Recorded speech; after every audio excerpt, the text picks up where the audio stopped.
Hvala lepa za besedo. Hvala tudi vsem organizatorjem tega dogodka. Še posebej hvala lepa Romani in Lojzetu, ki sta mi pomagala urediti ta zbornik, za katerega mislim, da ima posebno poslanstvo. Ne samo to, da bomo podarili knjižnicam in bo dostopen mladim, ki bodo lahko prebrali, kaj se dogajalo pred 20 leti, ampak tudi, ker je tudi v angleškem jeziku, je to lepa priložnost, da se bodo tuji zgodovinari in politiki in drugi lahko prebrali slovensko zgodbo.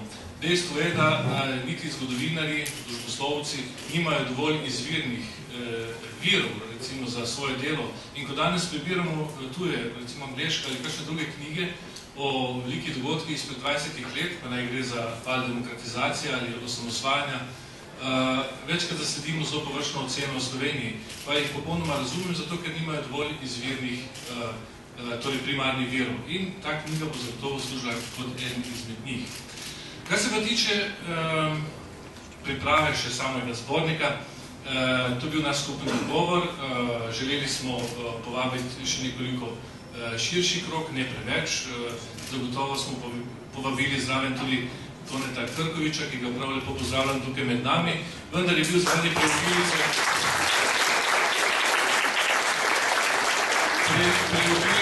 dela takrat zaseden in ni mogel napisati svojega prispevka, ampak zagotovo spada v ta krog herojev, junakov tistega časa. Kar se tiče znanja otrok o naši zgodovini, res je velik primanjkljaj vlada tukaj na tem področju, ampak v prejšnjem mandatu Janševe vlade smo leta 2006 naredili nekatere premike, spremenili smo kurikul, usposobili smo učitelje tudi za te teme, vendar so kasneje kurikularne spremembe bile zamrzene in obžalujem to dejstvo. Pa vendar, bili so pripravljeni učbeniki, drugi učni pripomočki, ki jih lahko učitelji pridom uporabljajo v pedagoškem procesu. Skratka, nekateri koraki so bili narejeni in jaz mislim, da bo to potreba nadaljevati tudi naprej. Brez temeljitih dobrih učbenikov in spremenjenih učnih načrtov pač ne bomo poznali niti najnovejše zgodovine. Ampak je pa problem tudi drugje po Evropi, zlasti v vzhodni Evropi, imajo podobne težave. Poznam raziskave o znanju mladih, tudi o temni plati zgodovine iz Anglije, Švedske in Romunije. In dostikrat smo dobili zelo čudne odgovore. Mladi ne poznajo komunizma, gulakov, ne poznajo Hitlerja, recimo, kar dobršen del mladih na Švedskem, v Angliji so menili, da je Hitler bil nemški nogometni trener, selektor.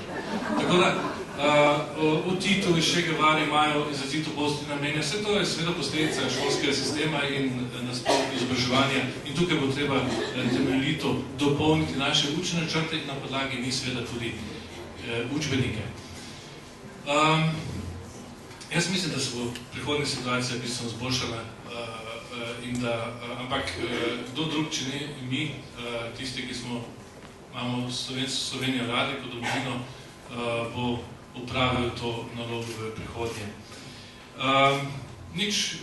Jaz ne bi zavlačeval, danes imate priložnost tukaj se pogovoriti z samimi akterji tistega časa, ki so bili na najbolj pomembnih položajih v času samosvajanja.